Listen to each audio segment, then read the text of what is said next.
Sooreko. Jirta? Jira. Abbaan kee mana jira? Eeyyeen jira bareedaa ko. Okay, deemina waamin nan barbaadan. Tole si fawwaama. Abbaa namni sin barbaadaa jira. Eenyu na barbaada Soore? Karaarra dhaabbatee sin eegaa jira. Maaf na barbaadde? Mucaa keessan fuudhuuf sin gaafachuun dhufe. Intala koo fuudhuu dhufteeti na bukkeetti maastika nyaadda siri salphattuu wayi. Dhiifama gaashee xiqqoo waan amma xaxxee dhugee jiruuf. Sirii yoo dadinaa dhugda. Ni garuu xiqqoo darbee yeroo naayit kilabii deemu qofan dhuga. Yeroo naayit kilabii deemu qofa. Inaffartu yeroo mucaa kiyya gaafachuu dhuftu.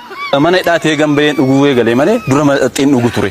Hancaalu bidii yaa Rabbi. Sirii mucaa kiyya attee jiraachista. Atee miti nan mana hidhaa gale lubbuu namaa baasisan mana hidhaa gale. Sirii lubbuu namaa baase ta'uu? Lakki gaafsana gar malee naar namicha wayii tollaa keenya ture. Mucaa isaa jaaladhee natti heerumsiisennaan siin kennu naan jedhe. Nan ajjeese achumaan.